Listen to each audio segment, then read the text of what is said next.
સત્ય અક્રોધો કીધું કે જે ધર્મના 10 લક્ષણ છે ને એ બધાય મનુષ્ય માટે એક જ હોય. ધૈર્ય, ક્ષમા, દમ, શૌચ, ઇન્દ્રિય નિગ્રહ, બુદ્ધિ, સત્ય, ક્રોધ ન કરવો. કીધું કે બધાય માટે અલગ અલગ હોય કે એક જ હોય? એક જ હોય ને. તો સત્ય આજે કીધું કે આપણું અલગ છે અને બીજાનું અલગ છે.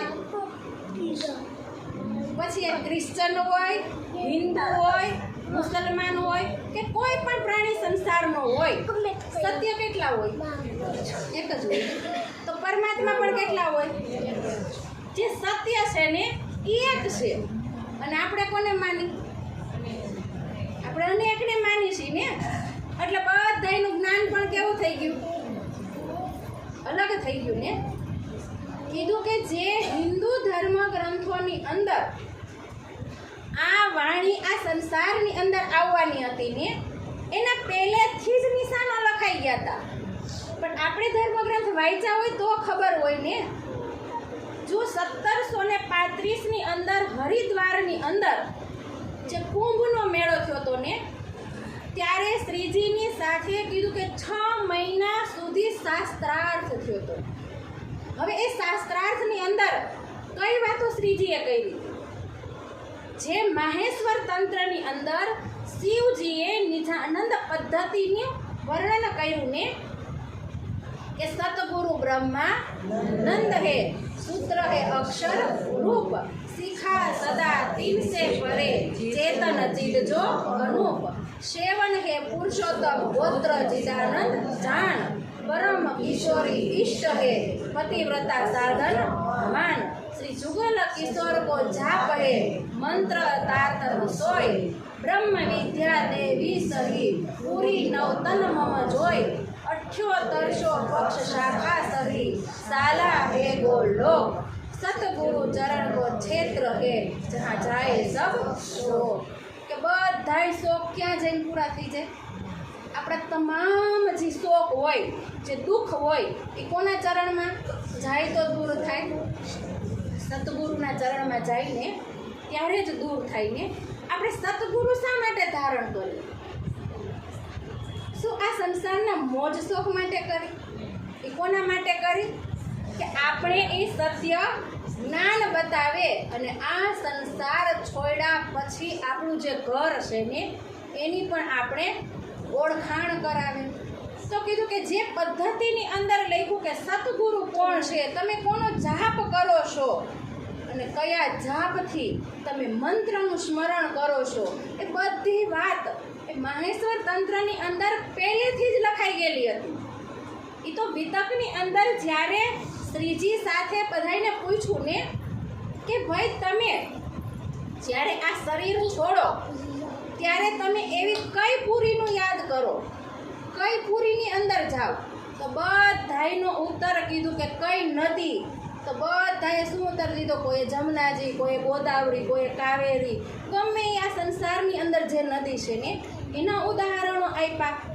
તો કીધું કે જ્યારે તમે વાત કરો છો કે આ પરમાત્મા, એ પરમાત્મા તો કીધું કે આ નિરાકારથી પરે છે અને તમે જે વાત કીધી તો બધુંય તમારું કીધું કે સ્વર્ગ અહીંનું બતાવ્યું. કીધું કે જે વૈકુંઠની ભક્તિ કરતા હોય તો 4 પ્રકારની મુક્તિ પણ ક્યાંની બતાવી? અહીંની જ બતાવી ને. સારૂપ્ય, સારૂપ્ય, સાયુજ્ય અને સામીપ્ય. કીધું કે જે વૈકુંઠની અંદર જેવી તમે ભક્તિ કરો ને તો તમને કેવું ફળ મળે? કે કોઈએ બહુ ગહનતાથી ભક્તિ કરી હોય તો પોતાના જેવું સ્વરૂપ મળે, વિષ્ણુ ભગવાન જેવું સ્વરૂપ ધારણ કરી અને કોઈને એની બાજુમાં બેસવા મળે, કોઈની સામે મળે. તો કીધું કે 4 પ્રકારની મુક્તિ ક્યાંની બતાવી? આ વૈકુંઠ સુધીની બતાવી.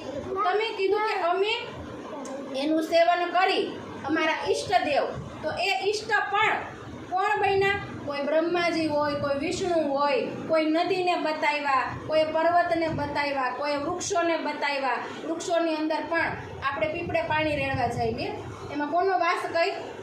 પિતૃનો વાસ હોય ને. હવે એમાં જો પિતૃનો વાસ હોય તો પીપળાનું શું મહત્વ ને એની આપણે પણ ખબર નથી. કે પીપળો કીધું કે 24 કલાક આપણને ઓક્સિજન આપે અને પીપળાના વૃક્ષ જો ન હોય ને તો આપણે ઓક્સિજન વગર રહી શકી? આપણને વેલ્યુ ક્યારે ખબર પડી હતી? જ્યારે કોરોના આવ્યો ને ત્યારે ઓક્સિજનની બોટલ નહોતી મળતી ને, તો સ્થિતિ કેવી થઈ ગઈ? કફોડી થઈ ગઈ હતી ને.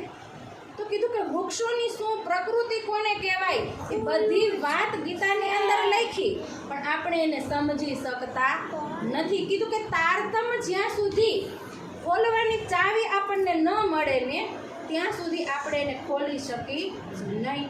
કીધું કે સતગુરુ સોઈ જો વતન બતાવે, મોહ માયા ઓર આપ. કીધું કે પાર પુરુષ જો પરખાવે, મહામત તાસો કીજે મિલા. કે મહામતી કહે છે કે એની સાથે તમે મિલન કરો કે જે તમને પાર વતન બતાવી દે, કે આ નિરાકારથી પરે શું છે, એ પરે જે પુરુષ છે એ પુરુષ કોણ છે એની પણ કીધું કે ઓળખાણ કરાવી દે. તો એ ઓળખાણ તો કીધું કે ધર્મ ગ્રંથોની અંદર પણ લખેલી છે, પણ શું કોઈ એને સમજી શક્યું?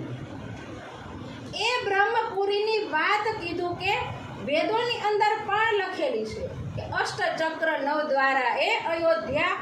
કીધું કે એ કઈ અયોધ્યા જેને આજ સુધી સંસારની અંદર કોઈ જીતી શક્યું નથી, કોઈ ત્યાં પહોંચી શક્યું નથી ને એ અયોધ્યાનું વર્ણન કરેલું છે.